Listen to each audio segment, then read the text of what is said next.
लौट आए हम यादों की दुनिया से।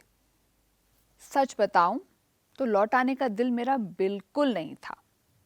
भला किसका दिल करेगा ऐसी सुंदर सी जगह से लौट कर आने का। पर आपसे जो मिलना था, बातें करनी थी। अब अपनी टीवी स्क्रीन पर आप दो वाक्य देखेंगे। आपको बताना है कि कौन सा वाक्य सही है और कौन सा वाक्य गलत। सही या गलत पर आपको घेरा लगाना है और साथ ही कारण बताना है। तो ये रहा पहला वाक्य। ये सारस हमेशा उसी छोटे तालाब के पास रहेंगे। मैंने सारस पक्षी का जिक्र किया था और ये आपको बताना है कि क्या ये वाक्य सही है या गलत। गलत, क्योंकि भाई मौसम बदलते ही ये सारस तो उड़ जाएंगे और तालाब को इनकी याद भी आएगी। अब दूसरा वाक्य। ये कहानी गर्मियों में लिखी गई है। सही या गलत? आपने मुझे देखा था। मैंने शॉल ओढ़ी हुई थी और मैं शॉल किस मौसम में ओढ़ूंगी? हाँ, तो ये वाक्य गलत है। ये कहानी शशि सबलोक ने सर्दियों में लिखी। बिल्कुल सही। अब अगर आप कहानी के पात्र होते, जैसे मैंने सोचा कि मैं उस कहानी का पात्र थी और मैंने उस कहानी को जिया, अगर आप उस कहानी में होते, आप तालाब के पास होते, तो क्या क्या करते? अब भाषा ज्ञान। आप अपने स्क्रीन पर क्ष अक्षर देखेंगे। आपको क्ष अक्षर की पहचान करनी है और क्ष अक्षर से बनने वाले शब्दों को पहचानना है और दोबारा लिखना है। एक शब्द तो ऐसा है जी कि हम बहुत बोलते हैं और उसमें क्ष आता है। कक्षा।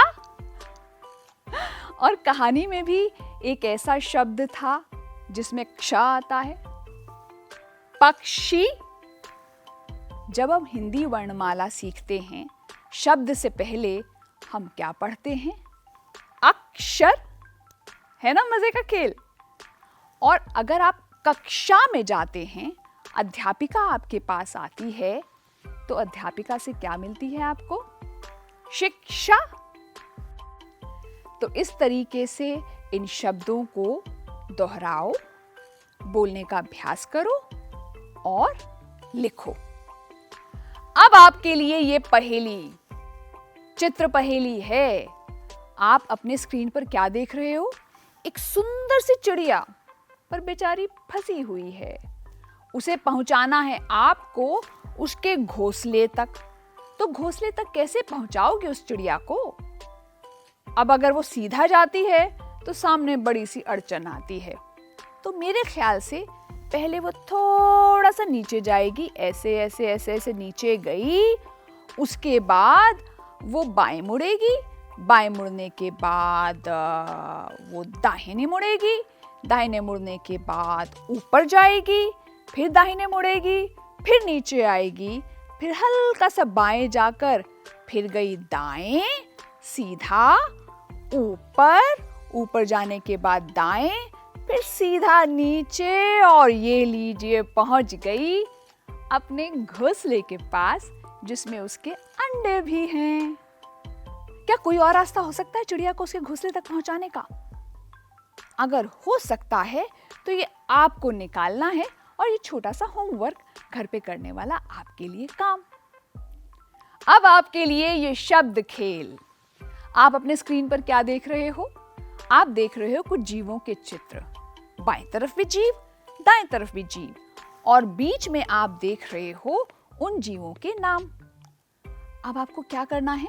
जीवों के नाम को उनके चित्र से रेखा खींचकर जोड़ना है। तो पहला नाम है केचुआ।